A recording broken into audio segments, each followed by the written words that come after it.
Good morning 7th class. Suprabhatam. हम लोग अपना चतुर्थ पाठ पढ़ रहे थे अस्माकम राष्ट्र चिन्हानि। जिस पाठ को हमने पढ़ा, चतुर्थ पाठ को, उसके हमने पाठ को पढ़ करके इसके अर्थ को मैंने आपको समझाया, पाठ को समझाया। इसके बाद मैंने आपको पाठ का सारांश लिख करके भी भेजा। ठीक है, तो सारांश वैसे तो अपने शब्दों में लिखना पड़ता है, क्योंकि जब पाठ के अर्थ को समझाया जाता है उसके बाद खुद सारांश लिखना पड़ता है, लेकिन फिर भी मैंने आपको सारांश भेजा लिख करके। ठीक है, शायद आपने, आशा करती हूँ अपने कॉपी में आपने उस सारांश को लिखा होगा। ठीक है, इसके बाद आप लिखोगे शब्दार्थ। ठीक है, उसके बाद शब्दार्थ लिखने के बाद आप डालोगे अभ्यास। ग्रुप में ये मैसेज नहीं आएगा मैम क्या करूँ, इस प्रश्न का क्या करूँ, क्योंकि बेटा कोशिश अपने को भी करनी पड़ती है। क्वेश्चन को वैसे तो मैं यहाँ से सॉल्व करके भेजती हूँ आपके लिए, जब पाठ पढ़ा दिया है तो क्वेश्चन आंसर हमको भी करने होते हैं ना। तो क्वेश्चन आंसर ऐसा हमको लगे कि हम खुद कर पाएँ, लेकिन फिर भी हम कोशिश नहीं करते हैं कि क्वेश्चन आंसर हम खुद करें। मैम ये लिख करके भी भेज दूँ, मैम वो लिख करके भी भेज दो, लेकिन ऐसा नहीं करना है। ठीक है, फिर भी मैं आपको इसमें क्वेश्चन आंसर फिर समझा रही हूँ। देख लीजिए, क्वेश्चन आंसर है, जैसे अभ्यास है, प्रश्नानाम उत्तराणि लिखत। पहला क्वेश्चन क्या है हमारा, प्रश्नानाम उत्तराणि लिखत। ठीक है, पहला क्वेश्चन है, इसमें क है, अस्माकं राष्ट्रीय चिन्हानि किम ज्ञापयन्ति। पाठ को हमने पढ़ा, अर्थ भी जाना, तो हमें पता होना चाहिए कि हमारा जो राष्ट्रीय चिन्ह है वो क्या बताता है। तो क्या बताता है, जब मैंने कहा था कि हमारा जो भारत, जो हमारा राष्ट्र चिन्ह है, हमारे राष्ट्र चिन्ह हैं, वो हमारी विचार शैली को क्या करते हैं, स्वरूप, देश के स्वरूप और विचार शैली को बताते हैं, कहा था ना। तो उत्तर क्या हो जाएगा, अस्माकम। यहाँ ध्यान दोगे, उत्तर में ध्यान दोगे कि दोबारा पूछने की वो नहीं हो, एक बार अगर ध्यान से दोगे तो आपको समझ आ जाएगा। ठीक है, ऐसा नहीं कि आप पूछ नहीं सकते हो, पूछ सकते हो, लेकिन आप ध्यान दोगे। जब पढ़ाया जाता है वीडियो को रोक रोक के आप ध्यान दोगे कि कैसे मैम पढ़ा रही हैं, कैसे मैम ने बताया है, तो हमको आंसर भी वैसे ही लिखना है। ऐसे नहीं कि मैम ने यहाँ पे लिखा है मैं ऐसे ही उतार दें, ये समझाने के लिए लिखाया है। आपको बताती हूँ कैसे आंसर लिखना है। हमने पहला जो क पूछा है, अस्माकं राष्ट्र चिन्हानि किम ज्ञापयन्ति। हमारे जो राष्ट्र के चिन्ह हैं वो क्या बताते हैं, तो क्या बताते हैं, लिखोगे आंसर, अस्माकं राष्ट्र चिन्हानि किम को छोड़ करके भारतस्य स्वरूपम विचार शैली च ज्ञापयन्ति। ये हो गया हमारा आंसर। आया समझ में, अस्माकं राष्ट्र चिन्हानि भारतस्य स्वरूपम विचार शैली च ज्ञापयन्ति। आ गया समझ में, ये होगा हमारा उत्तर। पहले क्या लिखोगे, अस्माकं राष्ट्र चिन्हानि किम को छोड़ के भारतस्य स्वरूपम विचार शैली च ज्ञापयन्ति। आया समझ में। दूसरा है, ख है, राष्ट्रीय पक्षी क अस्ति। तो राष्ट्रीय पक्षी क्या है हमारी, राष्ट्रीय पक्षी मयूरः अस्ति। क को हटा दोगे, मयूरः अस्ति। ठीक है, राष्ट्रीय पक्षी मयूरः अस्ति, ये हो जाएगा इसका उत्तर। ग है, मयूरः मेघं दृष्ट्वा किम करोति। मोर मेघ को देख कर क्या करता है, तो लिखोगे मयूरः मेघं दृष्ट्वा नृत्यति। नृत्यति सीधा लिखो, किम और करोति को छोड़ करके क्या लिखोगे, नृत्यति। मयूरः मेघं दृष्ट्वा नृत्यति। अगला है, भारतस्य राष्ट्रगानस्य रचयिता को अस्ति। भारत के राष्ट्रगान की रचयिता कौन है, तो कौन है, लिखोगे रवींद्रनाथ ठाकुरः भारतस्य राष्ट्रगानस्य रचयिता अस्ति। ऐसे भी लिख सकते हो, और लिख सकते हो भारतस्य राष्ट्रगानस्य रचयिता रवींद्रनाथ ठाकुरः अस्ति। क को छोड़ दोगे। ठीक है, क की जगह पे क्या लिखो, रवींद्रनाथ ठाकुरः अस्ति। ठीक है, अंग है, भारतस्य राष्ट्रीयध्वजे के वर्णा सन्ति। भारत के राष्ट्र ध्वज में कौन कौन से वर्ण हैं, तो कौन कौन हैं, लिखोगे भारतस्य राष्ट्रध्वजे त्रिभि वर्णा सन्ति। त्रिभि यहाँ पे लिखा है, त्रिभि। ठीक है, 3 वर्ण। यहाँ किताब में भी आप ढूंढने की कोशिश करोगे, क्योंकि यहाँ भी लिखा है। ठीक है, आंसर यहाँ भी है कि भारतस्य लिखोगे, त्रिभि वर्ण संयुक्त नहीं लिखोगे तो यहाँ से लिखोगे। सारे आंसर आपको यहाँ भी दिए हैं, है ना। किताब में भी आप ढूंढने की कोशिश करोगे, यहाँ भी आपको आंसर मिल जाएगा। ठीक हो गया।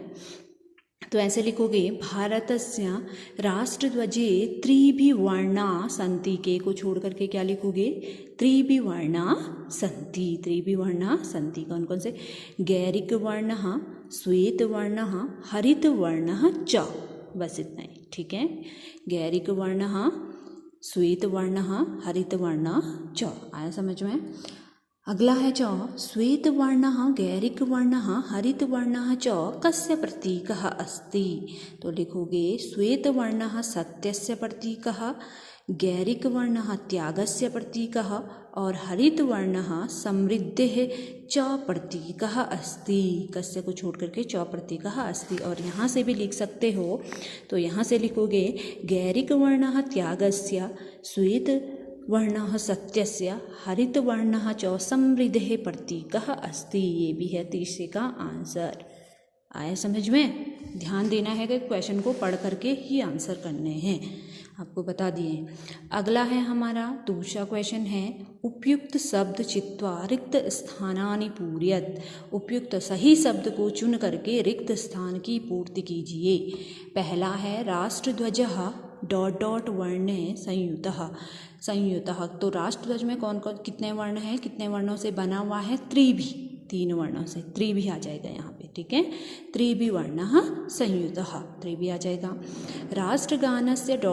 जनगण मन इति अस्ति। राष्ट्रगान है ना, भारत देश का राष्ट्रगान क्या है, जनगण मन इति। गीत नहीं है ना, गीत थोड़ी है जनगण मन, राष्ट्रगान है, तो राष्ट्रगानम जनगण मन इति अस्ति। अगला है अस्य ... शिखा वर्तते शिरसि, ठीक है, सिर में, ठीक है। अस्य शिरसि शिखा वर्तते, किसके, मोर के, ठीक है। शिरसि अर्थात सिर में क्या होती है, शिखा अर्थात चोटी होती है, शिरसि आ जाएगा यहाँ पे, ठीक है। राष्ट्र मुद्रायाम सिंहः ... दृश्यन्ते आ जाएगा। राष्ट्र मुद्रा में सिंह क्या है, सिंह की क्या होती है, सिंह की छाया या तस्वीर होती है। दृश्यन्ते यहाँ पे क्या हो जाता है, दृश्यन्ते, ठीक है। फिर है कमलम अस्माकम ... पुष्पम। तो कमलम अस्माकम राष्ट्रीयम पुष्पम, ठीक है, राष्ट्र पुष्प है हमारा कमल, ठीक हो गया। अगला है अधोलिखित पदानाम धातुम लकारम च वचनम, लकारम वचनम च लिखा, धातु लकार और वचन लिखने, ठीक है। धातु लकार और क्या करने हैं, वचन लिखने, ठीक हो गया। अब देखो पहले हम इसका क्या करते हैं, धातु को लेते हैं। पहले हम धातु देखते हैं कि पहले तो हमने क्या करे हैं, धातु रूप पढ़े हैं ना। तो आज तक हमने क्या करे हैं, धातु रूप भी पढ़े हैं, है ना, षष्ठ में भी पढ़े थे हमने धातु रूप। तो उसी को देखते हुए हमने क्या करना है, उसमें क्या करना है, धातु बतानी है, वचन बताने हैं और लकार बताना। जैसे पहला दिया है संति, संति में धातु आएगा अस धातु और लट लकार और बहुवचन, ठीक है। इसमें क्या होगा, बहुवचन, किसमें, संति में क्या है, अस धातु, लट लकार और बहुवचन, ठीक है। करोति में क्री धातु, लट लकार और एक वचन, ठीक है, एक वचन आ जाएगा। क्री धातु, लट लकार और एक वचन करोति, ठीक है। नृत्यति, नृत्य धातु, लट लकार और एक वचन, इसमें भी एक वचन है नृत्य धातु में भी, ठीक है। भवंती, भू धातु, लट लकार और बहुवचन, है ना। पठति पठता पठन्ति पठसी जय, भू धातु, भवति भवता भवन्ति आया है ना, भवन्ति। वैसे नृत्यति नृत्यतो नृत्यन्ति बहुवचन में आता है।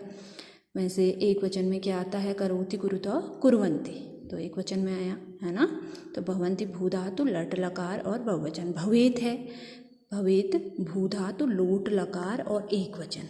जैसे पठेत पठेताम, पठेयु पढ़ते हैं हम लोट लकार में, वैसे ये है भवेत भविताम भवेयु, ये किसमें है, भू धातु में और एक वचन में, ठीक हो गया। आज क्या करोगे आप, ऐसे कोई काट फाट नहीं करोगे, संति लिखोगे, एक जगह पे लिखोगे संति, ठीक है, समझा रही हूँ। डैश करके लिखोगे अस धातु, ठीक है। अगला लिखोगे लट लकार, फिर लिखोगे बहुवचन, ऐसे कॉलम बनाओगे। यहाँ पे लिखोगे संति, यहाँ पे लिखोगे लट लकार, यहाँ पर लिखोगे नहीं संति, यहाँ पे संति लिखोगे, यहाँ पे अस धातु आएगा, यहाँ पे लट लकार आएगा और यहाँ पे बहुवचन आ जाए। ठीक है, ऐसे ही कॉलम में दूसरा जैसे क्री धातु करोति लिखोगे, फिर क्री धातु आएगा, फिर लट लकार आएगा, फिर एक वचन। ठीक है, वैसे ही नृत्यति, नृत्यति आएगा, नृत्य धातु आएगा, लट लकार आएगा और एक वचन। फिर भवंती आएगा, भवंती लिखोगे, भू धातु लट लकार बहुवचन। वैसे ही भवेत, भू धातु लोट लकार और एक वचन। ठीक हो गया, ये थे हमारे 3 क्वेश्चन।